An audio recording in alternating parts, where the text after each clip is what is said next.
Hello, and welcome to this episode of Stephanie's Supply Chain Sit Downs. This episode is a sit down with Mrs. Michele Kerstein, who has 45 years of experience working in aviation supply chain for the Navy and private corporations as well. Here is our sit down. My first question for you is what supply chain roles have you held, and what was your favorite supply chain or procurement role? Oh, wow. Okay. Well, I've had 45 years of experience in supply chain. Um, I've I've done supply chain for the Navy. I've always been in aviation. So I did supply chain for the Navy, which was, really exciting. I had to know where the aircraft carriers were, and what squadrons were on the aircraft carriers. I had proprietary clearance, security clearance. So that was an exciting part of my job. And From there, I moved on to, I worked on the F-14s when we were friendly with Iran. The F-14s were in Iran, and we had to keep track of all the equipment going back and forth. And this was before computers, so it was really hard to keep track of everything. Everything was manual. You had to write everything down on a sheet, on a card. So a lot's happened in these years, and it's been much more interesting working with computers. I can tell you that much. And then from there, I moved into the commercial world, into private corporate jets. So I have to say, pretty much everything along the way was exciting at the time that we were doing it. And I was glad that I had the opportunity to move to various different things, from Navy to foreign military sales, and then onto corporate jets. So yeah, I mean, everything that I did along the way I found interesting, and kept moving along. Yeah, that's all really cool that you've gotten to work like on the commercial and the defense side and got to see both sides of that and be able to like see how both those supply chains work because I'm sure they're vastly different as well. Oh, very vastly different. Yeah, we had so many strict rules and requirements for the government. So, you had a lot of constraints. Um, and then, of course, moving on to the foreign military sales, they had their constraints working with a foreign government. So yeah, it was a really interesting period of time, and I learned a lot, and I was glad to have that experience. Yeah. Could I ask what the biggest difference between the commercial and the defense supply chain is?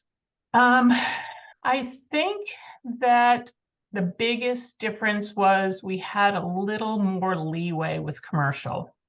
Well, it wasn't really commercial, it was corporate, which was also very different than commercial. So this was corporate jets. It was, again, working for the government. There was very, very strict requirements, not a lot of leeway. And with corporate, we had a lot more flexibility with the type of things that we did. What was exciting about corporate, which I found, we did a lot of interiors. That was a big part of our job, was to do interiors. So it was exciting to work with the designers. I mean, when I worked military, we didn't work with designers. I wasn't working with carpeting and fabrics and suedes and glassware. And so there was a very big difference in that respect. So I enjoyed the corporate part of it, as far as having a little more design, being able to work in design. Not that I'm a designer by any means, but it was fun working with all the fabric suppliers and the glassware and the crystal and that type of thing. Yeah, that sounds really fun and like something that you don't normally see like in any job. Right. So that's really cool, like that you got Yeah, to that work with was all that. really, and it was nice to be able to do that with somebody else's money. That's true. I guess throughout your career, I'm sure you've had lots of challenges as well. Um, what was one of like the biggest challenges you faced, whether that was like a supply chain issue with either like another company or your company? And like how did you like overcome the challenge that you were facing? Oh boy. Well, sometimes some of the biggest challenges were we worked with a lot of overseas suppliers. And if there was something going on in another country, and production stopped, or we were dealing with fabrics coming from China, and there was a lot of import issues.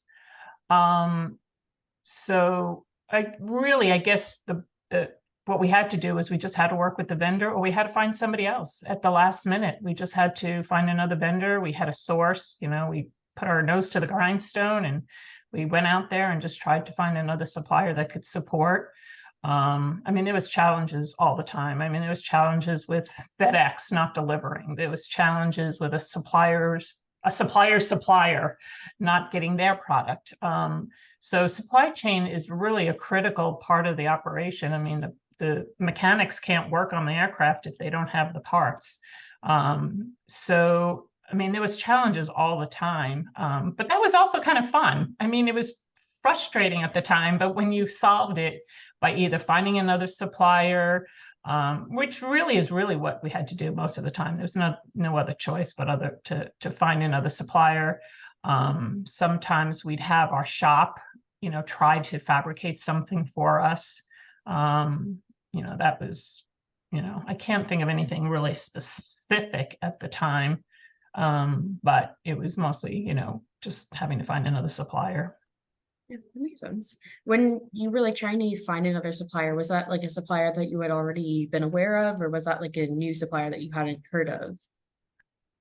In some cases, it was a previous supplier. In a lot of cases, we just, especially nowadays, we just got on the internet and we just started Googling and sourcing and, putting in a product type and just started looking for suppliers. It's also hard, though, too, because we might have had to get them certified and authorized. We had certain requirements to put parts on aircraft, of course, with the FAA.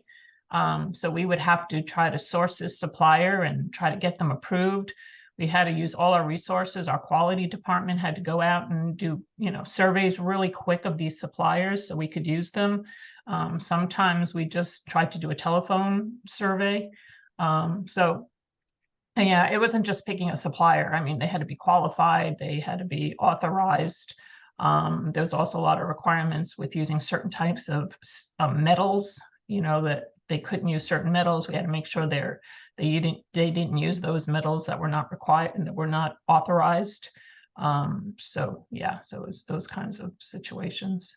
It makes sense. And I'm glad that you were able to figure it out in those places as well. Yeah, we didn't really have a choice. Yeah. We had to find something. You don't tell a customer that you can't deliver their aircraft on time. That was just that was not going to happen. Yeah. That makes sense. Yeah. Yeah. I guess I know at the beginning you mentioned that you were in supply chain when it was back pen and paper. So I was wondering, and then obviously you've seen the rise of computers and supply chain with computers as well. So I was wondering, what do you think the next big change for the supply chain industry is going to be? Do you think AI will play a role in it, or? Oh boy. Gosh, I hope not. I hope not. Well, it's interesting because even though we have computers, they really lack in a lot of respects. I've worked with probably over the years, maybe 10 different computer systems, and not one system has been totally integrated into supply chain. It either was a great purchasing system, or it was a great accounting system, or it was a great ERP system, but none of them all worked. It could be a purchasing system from buying, or it didn't have the proper repair capabilities, tracking, sending parts out for repair, getting them back, working with, because that's not only what we buying new parts, we were dealing with repairs, we were dealing with loaners, we were dealing with exchanges. And the computers, I would hope that with all the technology we have, that at some point they could develop a computer system that could integrate all aspects of supply chain: repairs, inventory, purchasing, repairs, that type of thing, which they still have a ways to go for that. At least the systems the companies I've worked with, I haven't found a system that is totally incorporated with all aspects of the business. That makes sense. I hope that they're able to, because I feel like that would Yeah, hopefully make it it'll make easier. everybody's job a lot easier because when you're having to start using 2 and 3 different systems and the accounting system doesn't talk to the purchasing system, it's really difficult. Yeah, So that was a struggle. that makes sense. I guess like, what do you think like the next like biggest like risk or challenge that like supply chain might face, like similar to like COVID or like the Ukraine-Russia war that's been going on? Well, so one of the aircraft that I worked on was actually manufactured by Israel Aircraft Industries. And over all the years that I've worked with that aircraft, we were very lucky that even with the various wars and different things that were going on in the country, they were still able to maintain support and delivery. And now that I'm retired, I don't know how things are going with the company now, but I'm sure this war is causing major disruption. So, I mean, we've had issues like that. Like I said, we've had issues with parts coming out of China when they've done different government embargoes and import restrictions. That's caused problems. So when you have parts that you're obtaining from other countries, you never know at what point the ally is no longer your ally, right? So that's always a concern when where you're um, obtaining your parts from. If you have a seat like we have a seat manufacturer in England or we have a seat manufacturer in Canada, if something happens in those countries and production stops, you can really be in a world of hurt. So everybody's always concerned with the volatility of the world. COVID was a major issue. We Suppliers just closed their doors and people weren't working. You talk about working from home, and you can work from home, but not if you're a mechanic, not if you're a seat manufacturer who's building things in their facility. So we had some major issues with COVID. Um, Believe it or not, my main job or my department's main job at the time of COVID was to obtain all the materials we needed to keep the company safe. I mean, I stopped buying parts and I went out and bought masks and hand sanitizer and temperature, thermometers and, temperature scanners, signs, keep 6 feet apart, so that all of a sudden aircraft kind of stopped and we were purchasing everything we needed for COVID. But that was a real struggle. But so was everybody else. I mean, the whole country, the whole world. So we were not alone. But that was a struggle too. Yeah, that makes sense. When COVID happened, did you like, other than like buying masks and hand sanitizer and all of those other like precautions and things to like help like either your suppliers or your company, was a lot of it just waiting out like some of the restrictions from COVID for like suppliers to get back to work? Oh yeah, absolutely. Believe it or not, for example, our seat manufacturer, they just closed the doors. They were not working. They were not taking any chances. They were a smaller company. They didn't want anybody in the office.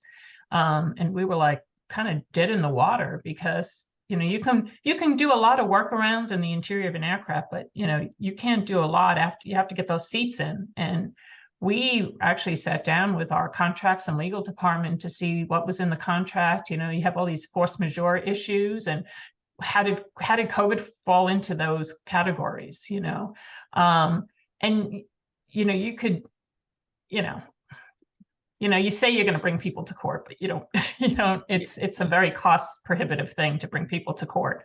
And so we actually we had to start looking for other suppliers to see if there was something that they could do to, help us out.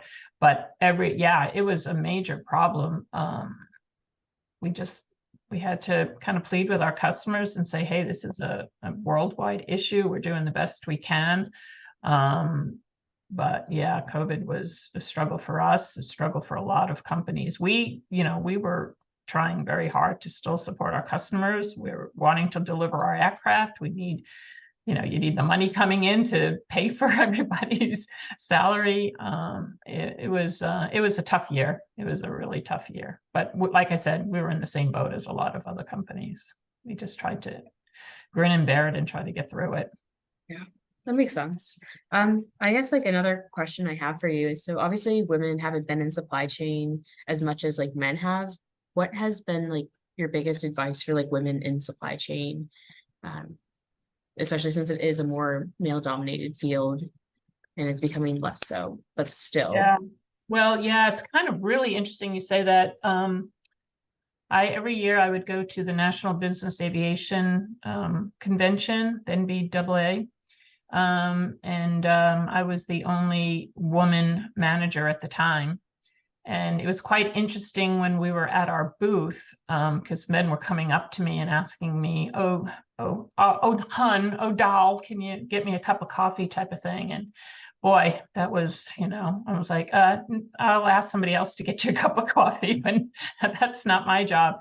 But I had to do it in a very delicate way. You don't want to come out sounding like a, BI, TCH. So it was a real struggle. I had to, that whole thing, you have to work harder, longer, stronger than the men. And that was definitely the case for me. One of the things I did notice, though, that I tried really hard not to do is that I found that any women that had preceded me, they worked and they literally clawed their way up the chain. And I found that they forgot where they came from, and they did not necessarily help the women below them. And so one of the things that I always did was tried really hard to help the women that worked for me, mentor the women that worked for me, and just tried to help the people that didn't help me. And I was really frustrated that there was a lot of women that just really, they didn't care where they came from, and they stepped on everybody going up the chain and didn't remember the other women behind them. And so I tried not to do that. And I hope I succeeded. I hope I mentored the women properly. Yeah, I'm sure you made a difference in their lives no matter what. Yeah. Thank you. Thank you. I tried. Yeah. And then I guess my last kind of question for you is, what should like incoming professionals and students know about supply chain before they enter like the workforce, either like in the aviation industry or any industry? um, I think you have to really know your supplier. You have to know the people you're working with. You have to know their type of personality. I think that whole, you have to, you get a lot more with honey, so to speak. So you have to learn how to talk to people, but still get what you need. You have to be firm when you need to be firm, but you need to also have a good personality to work with vendors. You have to, it's really developing that supplier relationship is the most important. And I find if you have the capability to meet these people face to face, you really can develop a good relationship, and they wash your back and you wash theirs type of thing. And I find that's always been helpful if you have that kind of personality to, you have to be outgoing, you have to be sociable, you have to, have a good relationship with your suppliers. But then you also have to be tough and firm and not take any crap. You have to make sure you're protecting your company and getting what you need at the price that you need it. But That makes sense. Being nice goes a long way. Yes, definitely does. Yeah. Well, that's kind of all the questions I've had. Thank you so much for taking time to meet with me, and for answering all of my questions again. Oh, no problem. Anytime, Stephanie. Thank you again to Mrs. Kerstein for sitting down with me and discussing her time in military and corporate aviation procurement and supply chain, how she has seen supply chain change through technology implementations, and what it's like being a woman in the supply chain industry. For more episodes and sit downs, you can visit my podcast page, Stephanie's Supply Chain Sit Downs, on Spotify. Thank you for listening, and see you in the next episode.